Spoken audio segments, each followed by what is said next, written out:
vidéo qui pourra servir à certains d'entre vous éventuellement. Donc je me permets de faire cette vidéo parce que j'ai eu un petit souci, voilà, pas méchant, mais je n'arrivais pas à trouver la solution. C'était tout con, mais voilà, il faut le savoir.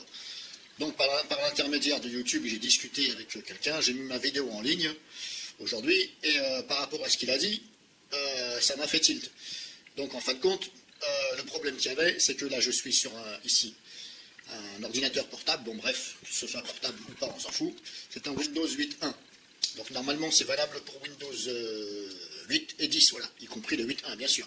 Donc le problème c'est que, vous voyez cette clé-là, c'est une clé USB, ben, j'ai mis un Linux dessus. Donc je boot ce PC sur Linux, voilà, c'est-à-dire que je démarre sur Linux pour avoir accès à mon disque et à tout mon Windows là-dessus.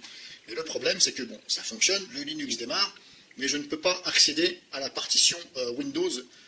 En fin de compte, je ne peux pas accéder au disque dur, voilà, que ce soit partition disque dur qui sont dans le PC. Parce que bah, j'ai un message, un putain de message d'erreur qui me dit une mount, je sais pas quoi, machin, bon. Voilà, il y en a tellement que voilà.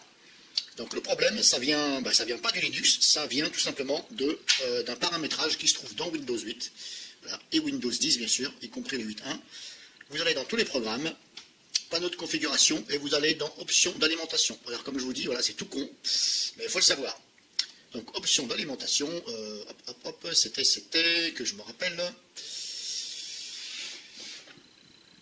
Alors, c'était où déjà? Voilà, option d'alimentation. Vous avez ça. Comme ça. Alors attendez, je vais mettre un peu plus petit parce que sinon vous n'allez peut-être pas tout voir. Alors, je suis en train de filmer avec mon caméscope, désolé. Voilà, option d'alimentation. Vous êtes comme ça. Vous êtes là, il y a une fenêtre là. Ici, voilà. Vous allez ici sur choisir l'action du bouton d'alimentation. Et comme je vous dis, c'est tout con. Enfin, c'est tout con. C'est con, mais c'est vraiment con. Voilà, choisir l'action du bouton d'alimentation. Et franchement, il faut le savoir. Hein. Alors là, vous voyez, hop. Là, il est sur veille. Voilà, ici. Ici, lorsque j'appuie sur le bouton marche arrêt, là, il est sur veille. Eh bien, il ne faut pas le mettre sur veille. Il faut le mettre sur arrêt. Et là, pareil, au niveau hop, du secteur. Donc, aussi bien sur batterie et sur secteur, vous le mettez sur arrêt. Alors, je ne sais pas pourquoi ça s'est mis tout à l'heure sur veille. Donc, je l'ai remis pour vous faire voir, bien sûr. Il faut le mettre sur arrêt. Parce que vous voyez là, c'est bien marqué ici. Et comme je vous dis, c'est tout con. Lorsque j'appuie sur le bouton marche arrêt, eh ben, il était sur veille. Donc, ça veut dire que l'ordinateur, il est sur veille. Donc là, ben, il n'est pas arrêté. Donc, ça veut dire que le disque dur, il est censé être toujours utilisé. Mais c'est tout con. Et pourtant, l'ordinateur, bah, il est éteint. Puisque j'ai rebooté sur le Linux. Donc pour moi, je me suis dit, bah, Windows, il est éteint, puisque je ne peux pas à la fois booter sur Linux et Windows, il est en route. Donc c'est impossible. Donc je me suis dit, bah voilà. Et en fin de compte, voilà. Et ben, c'était ça. Il faut bien mettre ici, voilà, sur, hop, cette ligne, lorsque j'appuie sur le bouton marche arrêt. Et d'ailleurs, je vous invite à le faire, voilà. Si jamais un jour, vous êtes dans la galère comme ça, vous vous apercevez que vous voulez booter votre Windows 8, 8.1 ou 10 sur un Linux, et vous n'arrivez pas à avoir accès au disque dur pour faire des manipulations. Eh bien, normalement, c'est ça. Alors, mettez ça bien dessus et cliquez ici sur enregistrer les modifications, surtout. Il faut enregistrer, sinon ça ne va pas fonctionner. Et puis, bah, normalement, c'est tout. Et là, normalement, on peut avoir accès à les partitions. Donc après, une fois que vous avez réglé, vous fermez la fenêtre.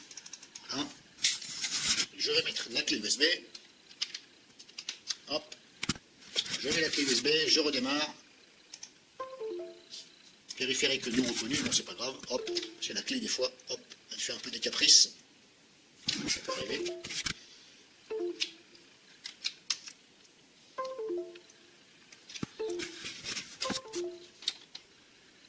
Périphérique USB non reconnu. Bon, des fois la clé elle fait un peu des caprices. Bon. Ou alors c'est le PC, j'en sais rien. Bref, voilà, hop. Je vais remettre la clé, ok. Donc je redémarre devant vous. Hop, redémarrer. Et comme c'est un ordinateur HP, je vais appuyer sur F9 au démarrage. Donc j'attends que ça redémarre. Pour l'instant, je n'appuie pas. Hop, là, ça se relance. On appuie plusieurs fois sur F9 jusqu'à voilà, jusqu'à voir là. Et là, vous vous mettez sur la clé USB, bien sûr. Hein. Bah, voilà, pour booter votre Linux. Là, vous appuyez sur Entrée. Hop, le Linux vous demande, oui, ok, je veux booter sur mon Linux Mint. Mon Linux préféré. Et aussi, je préfère Linux Manjaro. là maintenant, normalement, je vais pouvoir avoir accès à mon disque dur Windows. Alors on le voyait, le disque dur, mais on ne pouvait pas rentrer dedans. Je ne pouvais rien faire, je voulais l'ouvrir, accès refusé, machin, une mount. Donc apparemment c'est ça, et ça fonctionne. Donc encore merci à la personne qui m'a donné le tuyau de direction. Voilà, ça me paraît bizarre parce qu'en bas dans la barre des tâches, il n'y a rien.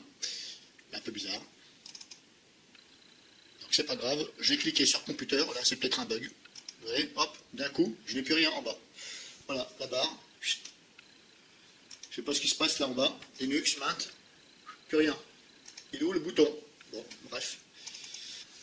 Et pourtant, j'ai pas rien modifié sur la clé. Donc là, Windows, ici, mon disque dur Windows. Et voilà, on peut avoir accès. Et là, vous pouvez faire ce que vous voulez.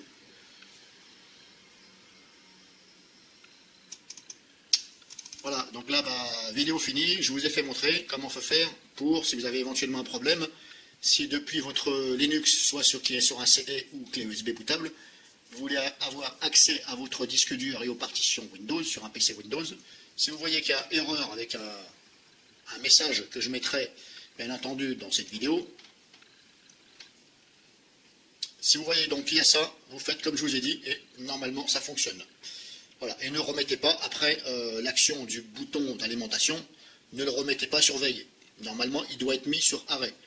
Voilà. Alors je ne sais pas pourquoi, moi, il était sur veille. Bon, c'est un ordinateur que je ne me sers pas beaucoup. Alors, bon, je n'ai pas fait attention à ça, mais en tout cas, je vous donne l'astuce.